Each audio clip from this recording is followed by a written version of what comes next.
Hey y'all, hey, it's JJ Conway. Welcome to Building Wealth Together, where our goal is to help you walk in abundance and leave a legacy. It's Mindset Monday, where we take the best teachings on mindset, motivation, and leadership and apply them to your life. This helps you get past the past and grow forward into abundance. Let's get into it.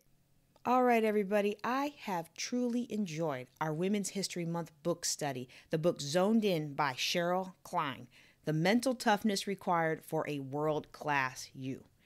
We started at the beginning of the month with a foundation in what it takes to build world-class confidence. And Sheryl, throughout the process of our book study all month long, she has torn away our excuses. And then she's told us how to focus on what's really important. We laid that foundation of understanding where our ambition needs to be adapted, improved, elevated. And then we looked at what it is we really need to do. When it came to tearing down our excuses, Sheryl showed us that we need to build a support system, that too many of us try to make a change without anyone who's got our back. And that can be for a lot of reasons, but whatever the reason, there are groups of people we want to introduce into our lives. We want to bring in expert coaches and mentors, and then we also want to have peer accountability, as well as possibly accountability buddies on a more casual level. All right? Then we talked about having objectives, having that big 4 or so year goal that's really encouraging you to dream big and think about where you want to be, breaking that down into intermediate objectives, things that you can accomplish in 60 or so days, and then really breaking those down even further into stepping stones, short goals, things that you can accomplish of your own free will, whether or not anybody else gives you the result you want. This is really, really important because a lot of us, like myself, we get so wrapped up in the outcome that we forget that there's a lot of the big overarching outcome that we really can't control. I can control my short-term goals and my stepping stones to success. In other words, I can control how I show up. I may not be able to control the specific reaction that the audience will have, whether or not a particular group or person will respect me. And I may not be able to control 100% how much money is coming in. However, one thing that we do know and that we've learned through this study of how world-class athletes take their lives to the next level is we've learned that if you control what you can control and you show up doing the things that you need to do, success will follow. Then we learned last week about noteworthy focus. And this is an interesting one for me because I spent most of my life, and I'm sure some of you have too, I spent most of my life thinking that I really was an excellent multitasker. Let me tell you something. I was multitasking 20 or so things at one time, and to be honest, I wasn't doing any of them well. You know, only 2% of the world can effectively multitask. The rest of us, at best, we are multi-switching. And every time we switch, there is an opportunity cost in us having to redirect our attention and re-engage with the topic at hand. So we learned about noteworthy focus, and we learned that sometimes that lack of focus can really derail us in the moment. Now we can have prepared, and then the minute that negative thought comes in, our lack of focus gives that thought too much space in our consciousness, and then all of a sudden, we have lost before we even began. We learned about harnessing the power of the RAS, the reticular activating system, and how it acts as a filter so that the brain doesn't send the millions of bits of information our subconscious collects up to our conscious brain. That would be overload. Instead, the RAS filters a lot of things out. And what does it use to determine what to filter? It filters based on what we tell our brain is important to us. And so if we spend our time with negative self-talk, or if we spend our time focused on negative things, not only do we put out negative energy, period, but we also tell our brain to focus on the negative. And guess what it does? Out of 1,000 pieces of information it might collect in that 1 second, and maybe 10 of them are negative, and 990 might be positive, it's going to show us the 10 that were negative because that's what we told our brain we wanted to see. So we had some really good exercises last week. I encourage you to go back and listen to that if this is your first exposure to this book study. It was phenomenal, all right? And today we're going to talk about an equally powerful concept. Now, before I get into the concept, you did hear me say at the beginning, this is our last day on Zoned In. Of course, there are many more chapters, and so you're going to want to head out to Amazon and get the book for yourself, okay? Or you can go out to SherylKline.com, and not only can you get access to the book, but she's also got a free mental toughness quiz that you can access from there. So, on to today's topic. Today, we're going to be talking about emotional control. Those of you who've been following my body of work for a while, you'll know that it's only been in probably the last 5 years or so that I even realized there was such a thing as emotional control. Not to say I didn't realize that you could have military bearing, because that's so important to building my first career as a scientist in the Air Force, right? You had to have some level of bearing. Although I discovered after my car accident, you don't have to have as much bearing as I thought you did. Because that military bearing went right out of the window after that car accident, let me tell you. But seriously though, y'all, there's a difference between being able to hide your emotions in the moment and in front of certain people and being able to play the role that you think you should play and having emotional control. And I always used to look at emotions as something to be suppressed and ignored. Suppressed because my emotions were often too much for everybody, including myself, or they were inappropriate in my military career. And I also felt like they needed to be ignored because it seemed to me that every time I listened to my emotions, I would get taken advantage of, or I would make a foolish decision or an impulsive decision that later on turned out not to be the best decision. And so for a lot of us, we equate that with emotional control. But what we're going to talk about today is different from suppression or ignoring. In fact, what we're going to talk about today is actually paying attention to our emotions and learning how to handle them. So we're looking at mastering our emotions and mastering their role in our life. Today, we're also going to look at what to do about that F word. That's right. We're going to be dropping the F-bomb today.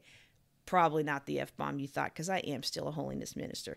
But boy, oh boy, when we get into talking about this F word, you're going to realize it's worse than any other F word in the history of humanity. All right. So not being able to control our emotions when we're climbing the social relationship professional ladder, right? It's like putting a pie in the oven and leaving the temperature to chance. You just don't know what you're going to get. It might be overdone, just right, or burnt to a crisp. And because a lot of us don't realize that we need to have emotional control, a lot of us don't realize the role of emotional control. I know I sure didn't. If you stepped on my shoes, I was sad. If you said something nice to me, I was happy. If you bought me a nice gift, I was happy. If you said something mean, I crumpled. And again, back then, my idea of emotional control was, I'm going to hide my emotions from you. And that's not what we're talking about here. Let me illustrate that with a story that she uses to kick off this chapter. This is what Sheryl writes. She says, 4 years and 3,600 hours preparing consistently and diligently, and the day finally came. I had a great shot at winning the class, which was exciting considering how many years it took me to get to that point and how inexperienced my teammate, my horse, was.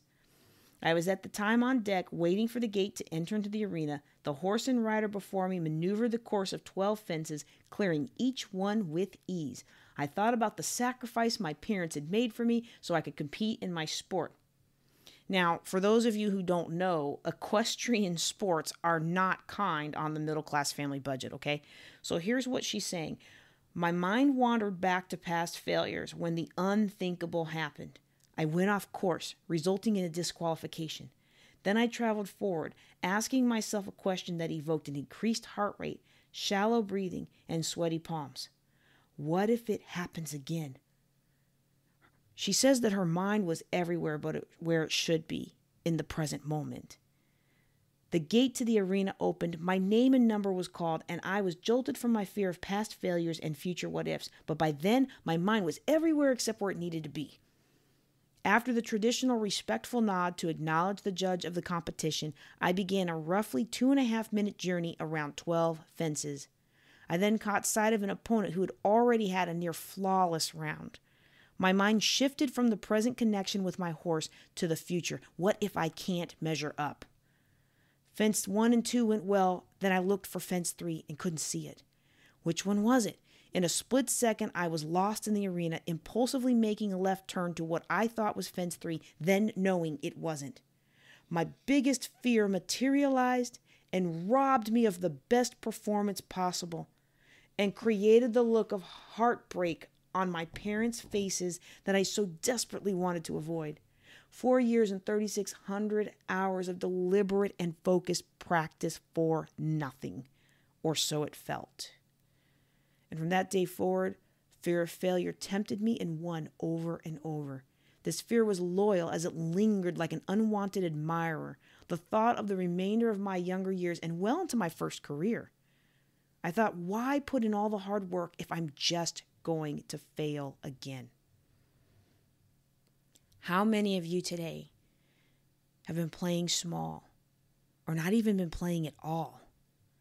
You stopped playing because of past fears and failures and what ifs. What if I fail again?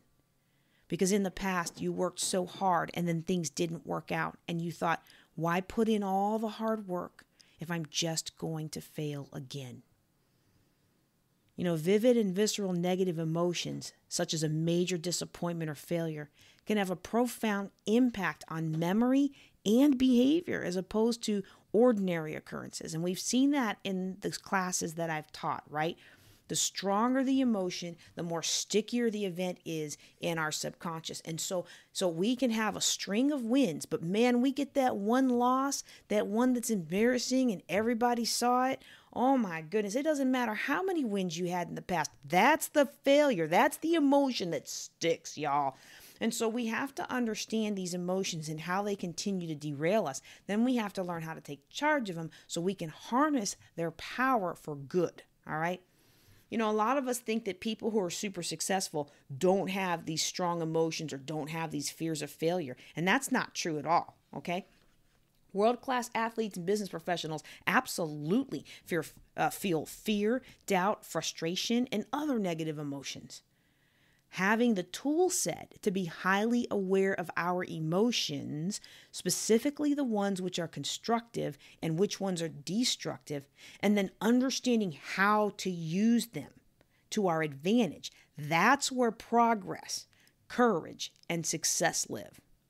See, world-class performers do this remarkably well. And the good news is you can learn to do it well too. Hey. All right. So learning how to master our emotions and harness them requires us to think about emotions in a whole different way. It requires us to practice and compete in a different way than we ever have before. And the cool thing about it is when you start to do these things that we're going to talk about in this chapter, you become the cheerleader, coach, and teammate you never knew you had. For some of us, it may even feel like you are the only cheerleader, coach, and teammate you ever had. And it starts with you. Nobody is going to care more about your success than you do. And nobody's going to pour more into your success than you do. That's not part of her book. That's just me talking now, all right? That's why it's so important that you go back and listen to chapter 1 and 2, where we talk about having those coaches and mentors in your life. If you're starting out like I did, and sometimes I hate to talk about my childhood because I don't want to embarrass my family and I don't want to make people feel bad, but I just want you to know that, you know, I'm here with you. I'm here alongside you. And if there's anything that you have to overcome, I've either overcome it or I know somebody who has. And you can absolutely do it. You can absolutely succeed. You can absolutely move forward no matter where you're starting from. All right. Now, I know for me, I didn't even realize and most of us don't. I didn't even realize how dysfunctional my childhood was and how dysfunctional my support system was until way later in life, where I began to meet other professionals, and some of those professionals worked in the psychology realm. That's when I learned my support system stank. And I just thought everybody grew up that way, especially since some of you have heard this before, but some of you haven't. Especially since, I was almost 20 years into the military before I actually worked with other female physicists. And I tell you what, we all had the same mom. It's the craziest thing. We all had the same mom. We all had the same hangups. And, I met these ladies. I was like, oh, I like these ladies. We get along easy. I mean, not always easy when you're opinionated and direct, right? But easier than other women, right? But then you start to get to know people, and you're like, oh my goodness, we all have the same mom, we all have the same upbringing, and so then I began to realize that there are other people out there that have a different family experience than what I had, right? And so today, if you've got a lot of those negative emotions and those negative experiences, and sometimes they can just really, really hold you back. And we don't even always realize it. Like me, I don't even realize sometimes how strongly my emotion and everything carries through to what I'm doing until after the fact. So like even with our Women's History Month podcast, I've had a lot of different guests, and I've talked a lot about some real sticky issues. I probably lost half my subscribership over some of the issues we've talked about, right? But I felt like they needed to be said. Well, I was editing something the other day, and I was like, man, I sound so angry. I'm just so angry and hard. And I remember the day I recorded that. I was totally recording it in a spirit of love and wanting to help people, right, out of toxic situations. But that is not the energy that came across, right? And so we have to understand that it's always a journey, and it's okay. It's really okay to always be a journey. If you join my Building Wealth Together Facebook group, you're going to be in contact with people who are here to help you succeed, and you'll be there to help us succeed. It's building wealth together, all right? And so we want to understand that wherever you are in the journey, that's where you're at, and that's where you're supposed to be right now, and you're going to keep progressing and getting better, and that's what these learnings do, right? And so when we look at this topic of emotional control, we want to kind of think of our mind like a clock, okay? And if at 12 o'clock high noon or midnight, depending on your focus, right? Night owls, it's midnight. But the 12 o'clock, let's just say 12 o'clock due north, that is you're in the zone, okay? So you're picturing a clock face, and right up top at 12 is being zoned in. That's your ideal frame of mind for competing or performing, right? If we start to worry about the poor performance during an important situation, right, then we're in danger of slipping back from 12 backwards to 11. Similarly, if our mind moves to future worries, that's like our clock hands moving from 12 towards 1, right? We start worrying about what could happen. We start moving from 12 to 1, okay? So a key difference, because everybody experiences both of those emotions, right? A key difference between world-class performers and everyone else, all right, is that world-class performers typically have a higher level of awareness and are more adept to getting at and adjusting back to the green zone.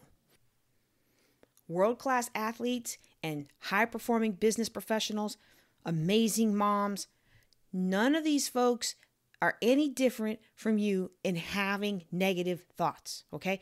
Where they're different is in getting themselves back into the green zone.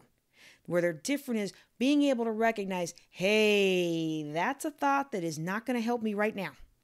And they have trained themselves to get back to 12 o'clock, okay? So if you look at a clock and we're defining 12 o'clock as our zoned in, our optimal time of performance and competition and sharpness and energy and all those good things. If 12 o'clock is our optimal, then our green zone is that time period between, say, 11 o'clock and 1 o'clock. What happens to most of us is that as we get more worried about past events, Then we fall further and further back from being zoned in. We fall back from 10 o'clock to 9 o'clock and so on. And the more we worry about future what ifs and all the things that could possibly go wrong, the further we fall forward from being zoned in to 2 o'clock, 3 o'clock, and so on. Sheryl writes that the yellow zones are between 9 and 11 and between 1 and 3. And this is caution. This is where you're approaching an emotional state that's not going to serve you to be at the best you can be. And the good news is, with the proper tools, we can recognize when we're heading this way, recover, and get back to the green zone. But there's also bad news. If you're unaware of your emotions, or you're aware but don't maintain the ability to adjust them, you can go from caution, boom, to danger. The red zone is a dangerous place to be in because recovering back to 12 or being zoned in is nearly impossible when you get into this red zone without stepping out of the arena and taking time to regroup. I know from my own personal life, this plays out in not getting enough sleep. And as a public speaker and as someone who's frequently called on for short notice interviews and things like that, I have found that I have got to get the rest I need. And I have got to feed myself with the nutrition my body needs. Otherwise, I fall out of that green zone into that yellow zone. If I slip into that red zone, it is all over. There's nothing else I can do. I got to go back to bed, reset, and give it another shot. Okay? And so we each have to learn for our emotions the same way it is for our physical body. And I know for me, my physical health is one of those tools that I need to have in place in order to help me recover. Okay, this is my example, not hers. So I hope that I'm explaining it well to you. You know, when I get excited about something, sometimes I just talk so fast that I miss over some things. So y'all let me know. Y'all let me know. Get in the Facebook group and let me know if this is really resonating with you. Okay, but for me, there are different tools that we can use to help us be able to recover, and they're multipliers.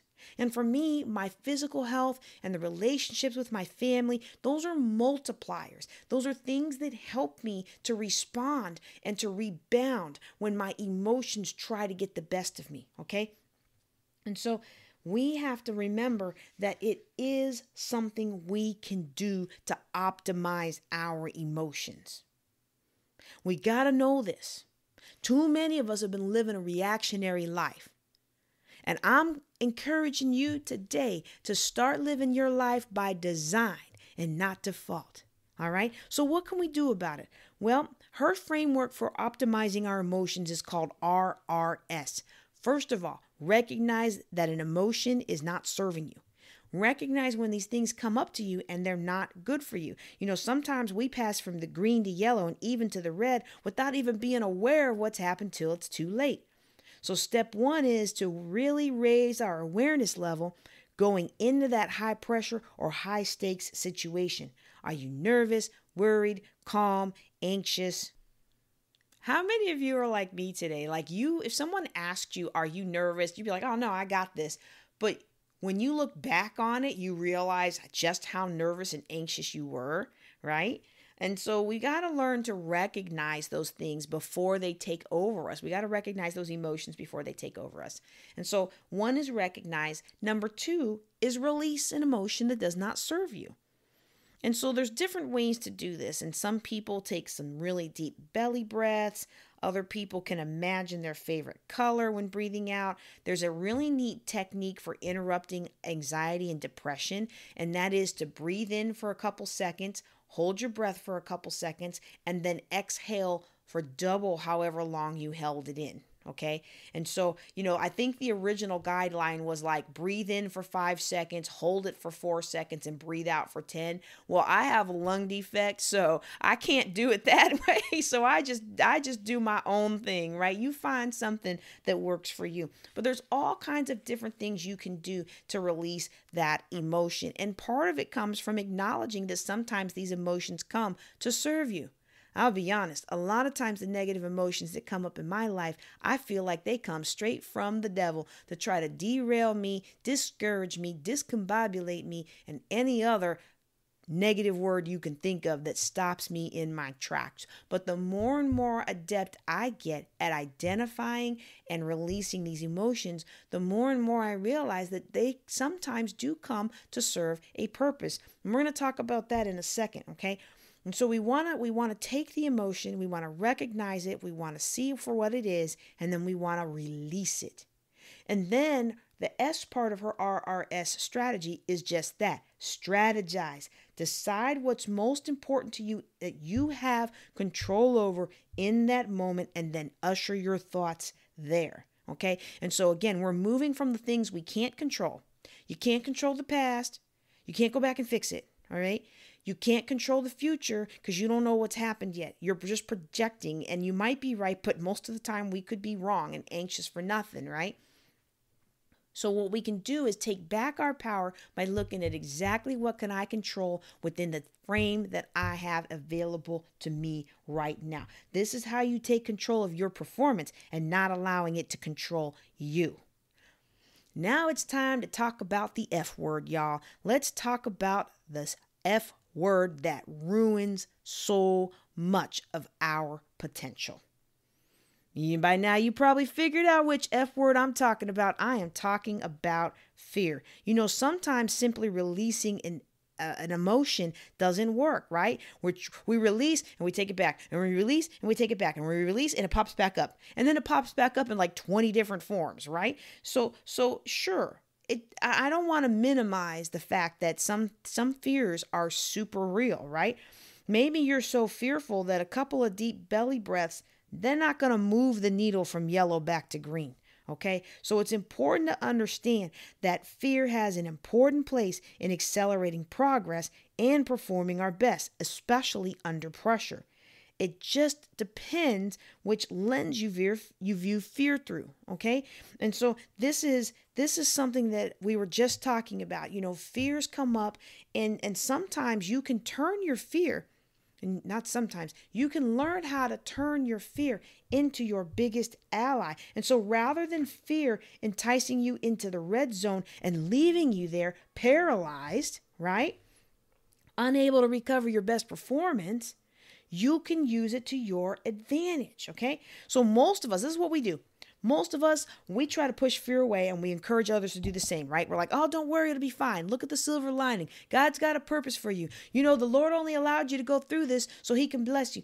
Some of these things we say are not true. I am not going to go off on that tangent today, but some of these little platitudes that we say that try to keep everybody calm and everybody harmonious, they are not true, okay? And so, because here's the thing, we got a biological built-in fight or flight response, and it's built into us to protect us from danger. And maybe you're not running from a bear right now, but still suppressing this biological response can have serious consequences. In Gavin de Becker's novel Gift of Fear, he explains that our gut feelings are no joke when it comes to protecting us from potentially dangerous situations. We need to learn to listen to our gut more often. Now, I'm not saying let it control you, but I'm saying whether your gut is giving you life-saving information or career-saving information, it should not be discounted. How many times have we dismissed the fear in rising in our gut and then later on found out that it was right, okay? This is where we're talking about the difference between emotional control and emotional suppression or ignorance, okay?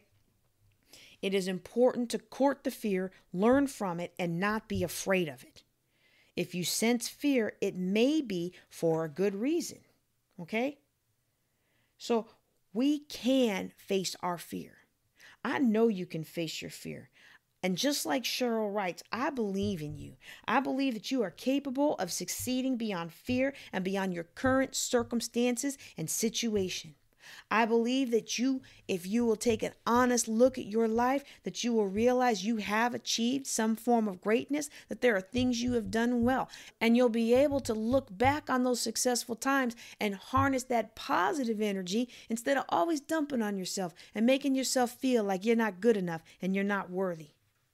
The thing is for us is we got all these memories, and the problem is the way we're biologically wired is the stronger the emotion is attached to the memory, the more stronger of a hold it has on our subconscious life, okay? And so the memories we'd rather forget tend to be the ones that have the most intensity rather than the pleasant ones, okay? This is why you can have all that string of successes, but all you remember is the one negative review, right? Like 100 people could be like, JJ's awesome, but all I focus on is the one person who says JJ stinks. We can't allow negative emotions to run wild with no system to manage and harness their power. Because the best case, if you do that, the negative emotions can be distracting. And just that moment of distraction can make the difference between you sealing the deal and walking away empty-handed, all right? And worse, more likely, if we don't control our negative emotions, they will rob us of our motivation, progress, and desire to do what it takes to cross the finish line. When negativity and pessimism are your default, especially when challenges arise, it can make small obstacles seem insurmountable. So here are a few ways you can use your emotions to create more productive memories to fuel your success.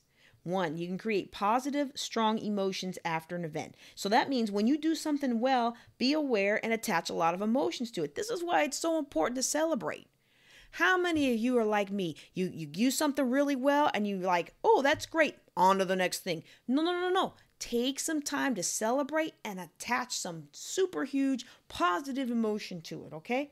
And be sure to celebrate the process, not just the outcome, okay? Whatever it is that you did to get to where you are, celebrate that too, because that process is what you can control. The outcome isn't what you can control, okay? The next thing is to make sure you include a lot of details.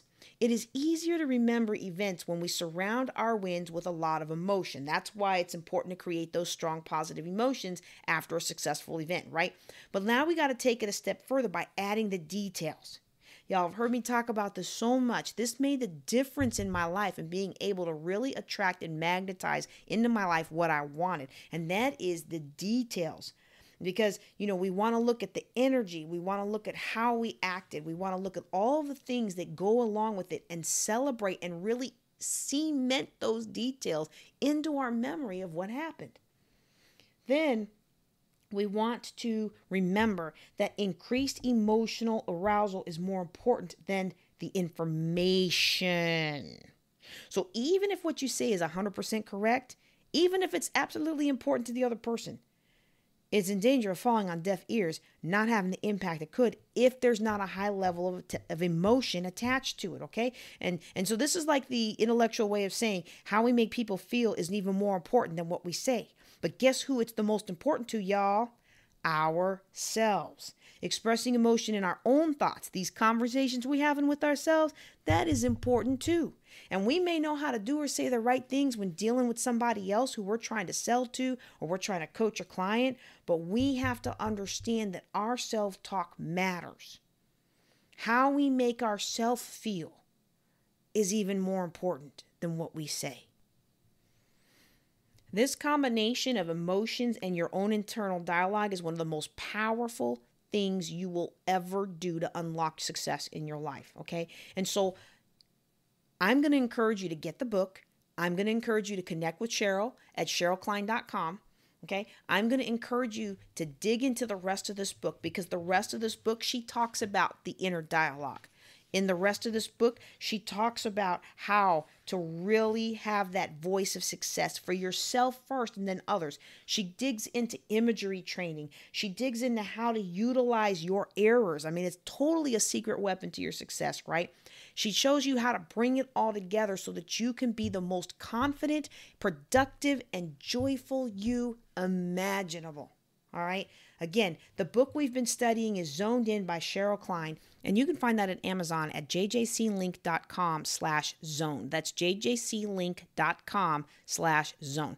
Now, if you have a suggestion for a future book study, Future Mindset Monday, go ahead and drop me some feedback. You can do that at jjclink.com/feedback. It'll take you to my feedback form. You can list a person or book or course or anything you think will benefit Building Wealth Together audience. That's all I've got for you today. I'm JJ Conway. Thank you so much for being here. Y'all take care and be blessed. Love the podcast? Be sure to like, subscribe, and forward to 3 friends. You can ask a question or take a life-changing class at buildingwealthtogether.com. Now, go walk in abundance and leave a legacy.